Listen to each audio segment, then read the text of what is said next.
Archipelagic sea land passage pertains to the exercise in accordance with unclose of the rights of navigation and overflight. In a normal mode, solely for the purpose of continuous and obstructed trust between one part of the high sea of an exclusive economic zone and another part of the high sea or an exclusive economic zone. Territorial sea. A marine is under the territorial uh, sovereignty of the coastal state up to a limit not exceeding 12 nautical miles measured from the baseline. The rights of economic passage. In the rights of foreign merchants to pass unhindered through the sea of a coast so 2008 under Article 1720 of the Angus Hitch of all state coastal of land lock, including forces are entitled to the rights of economic passage through the territorial water of a coastal state, inclusive economic zone. The EEZ and an area beyond and adjacent to the territorial sea that is extending beyond 2,200 nautical miles from the baseline of the territorial sea continental shelf. The continental shelf of a coastal state comprises the sea and subsoil of the submarine areas that extend beyond its territorial sea throughout the natural prolongation of its land territory to the other edge of the continental margin or to a distance of 200 nautical miles from the baselines from which the breadth of the territorial sea is measured where the outer edge of the continental marine does not extend up to the distance high sea.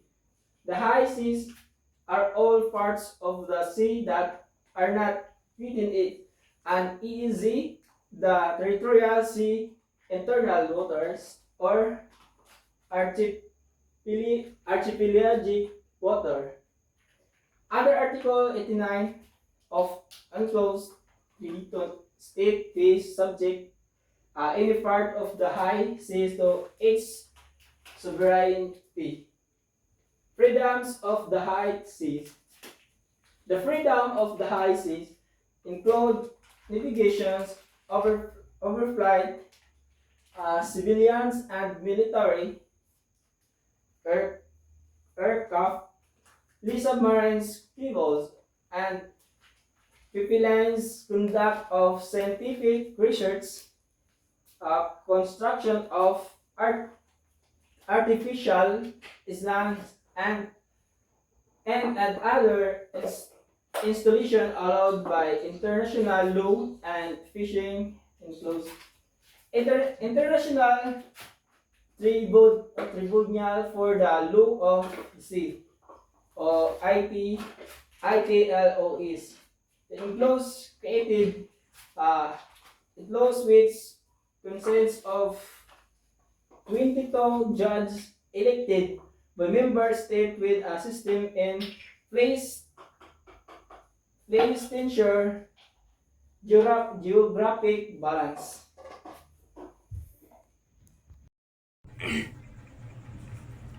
So, good day sir. Based sa grade ni James Tabanaw, ako lang ipasunod og explain ang iyang gibasa. Kay gatunga man mi So, una is archipelagic sea lines passage. So, in short,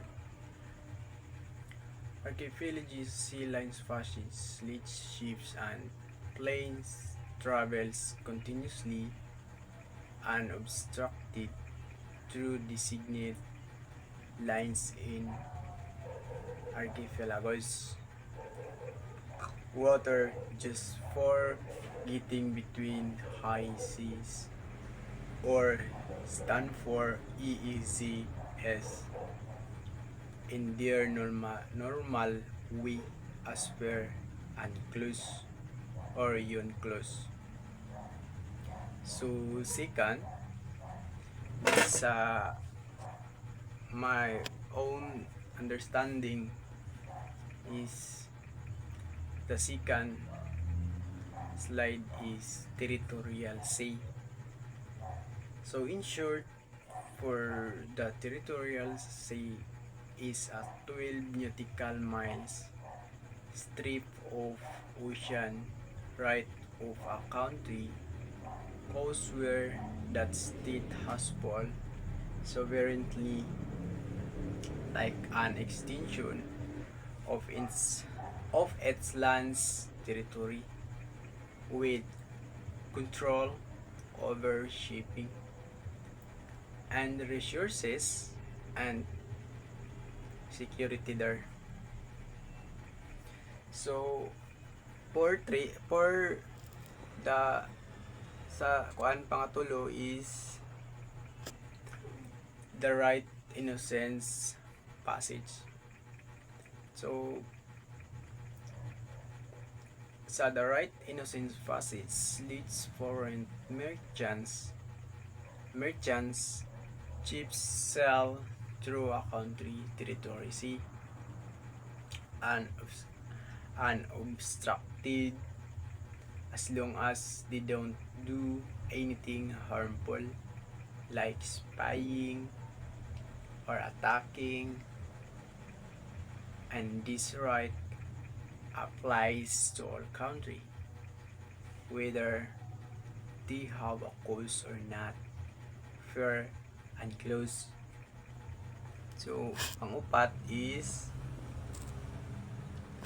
including foreign warships. So unsa man jud ning including foreign warships?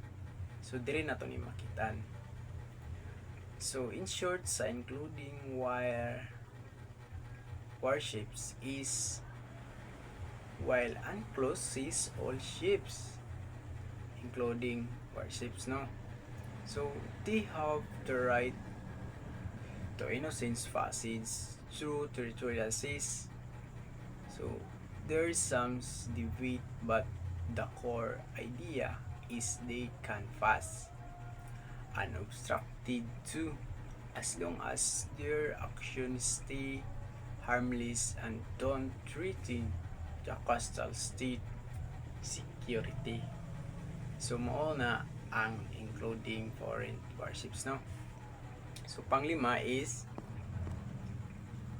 exclusive economic zone stand for EEZ. So the exclusive economic zone is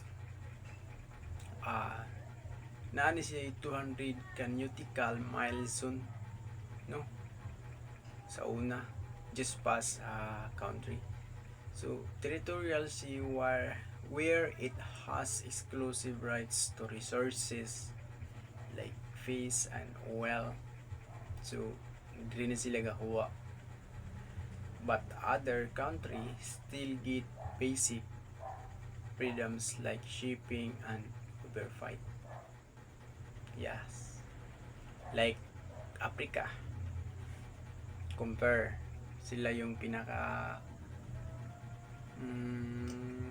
kung sila yung pinaka 4 country yung Africa, i-compare na to ani. So pang unom is exclusive economic zone. Ano ni bali ko? Alay ra day. So the east is an 200 Japan kinetical zone of country goes beyond its territorial sea. So where that country has special rights over resources like fish, oil, and minerals, it is a middle ground between full national control and international waters. So i-control nila para dili ang pag kuan sa mga waters, full national control man. So international control na siya. And then pang pito is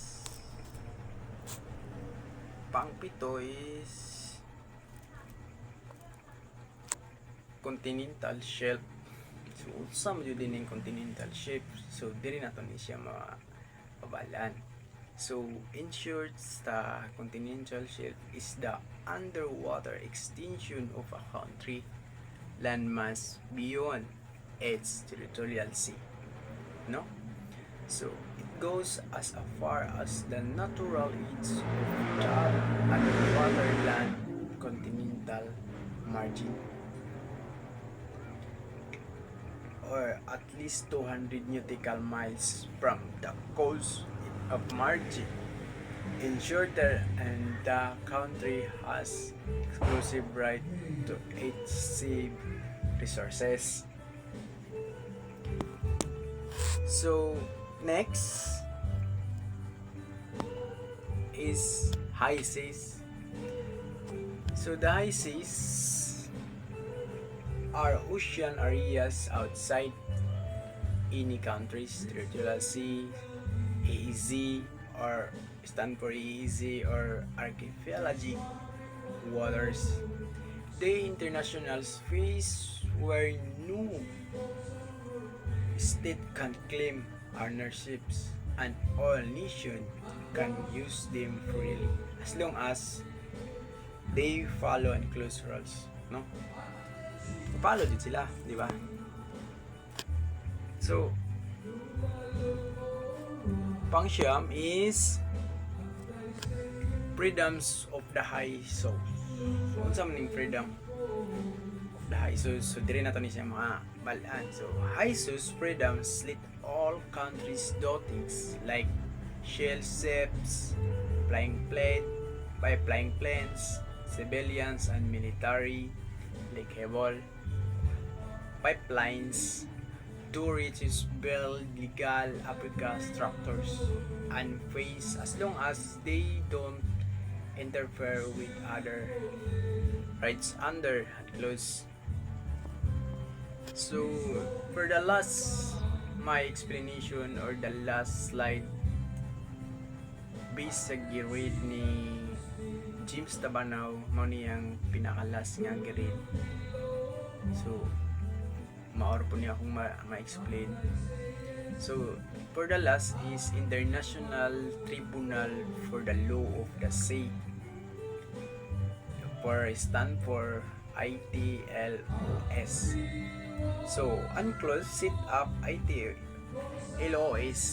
is a court with 24 geographically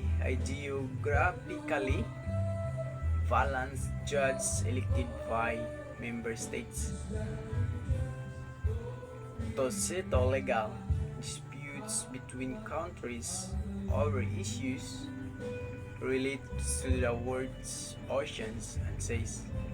So that's all. End of my explanation. Mauro to akong sa akong own nga explanation, sir, and I hope nasabtan na nimo akong pag-explain. That's all, sir. Thank you.